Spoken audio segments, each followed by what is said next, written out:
Rachael Reeves signalling leadership moves. The Labour Party has had the most disastrous first 100 days in political history. The Prime Minister standing up and insulting the electorate by labelling all those who are angry with his sinister Marxist agenda as far right. Two-tier policing and the arrogant abuse of the judicial system to bully those who had expressed opinions that he did not like into pleading guilty and ensuring that they receive harsher sentences than convicted paedophiles.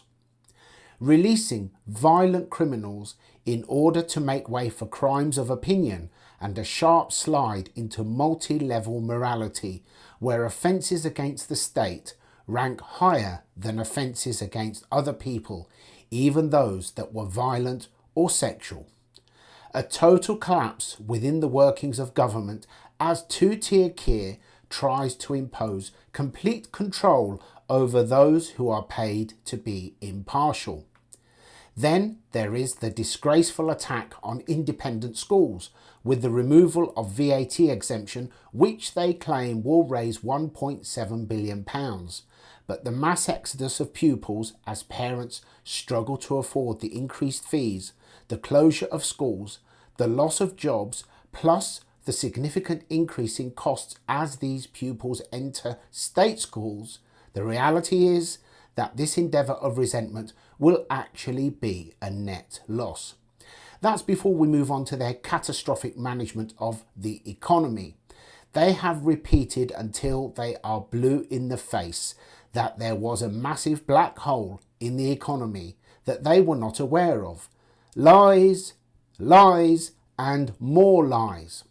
That's before we move on to the deranged liar himself, the man who bored us with dozens of so-called letters from people who were devastated because Boris had a slice of cake or because someone paid for some wallpaper in the flat at number 10, which actually belongs to the state. Yet here we are a few weeks into the disaster that is Labour in power, and it comes to light that Mr. Whiter than White has been receiving free gifts from Lord Ali, clothes to the tune of £36,000. Personally, I would not be comfortable accepting gifts of clothes from another man, but there again, perhaps Free Gear Care was prepared to pay for them in kind, somehow. Add to this the revelation that the video this liar made during the second lockdown was actually filmed in Lord Ali's flat, which was disguised to look like Free Gear Care's home, and we haven't even started yet.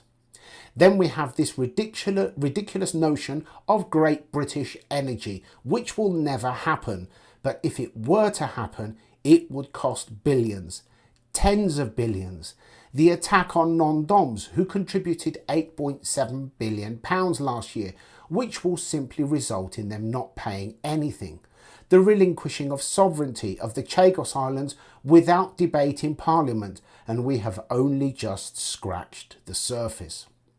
Of the 20% of the electorate who actually voted for this idiot, many are now too ashamed to even admit it, as his popularity plunges lower than the last mass murderer to hit the news. So it comes as no surprise that Rachael Reeves has been signalling a desire to oust Free Gear Care from number 10. And we all know how morally qualified she is for the job, the very person who claimed thousands of pounds in expenses for energy just before she cut the winter fuel allowance. I would say that makes her the perfect candidate for this loose collection of virtue signalling hypocrites. Never in recent history has an administration with such little support wielded so much power over so many. The dilemma for this fallen party is now very similar to the Conservatives. Who are they going to replace their current leader with when they have such a poor selection to choose from? I'd love to hear your thoughts. Thank you very much, and bye-bye for now.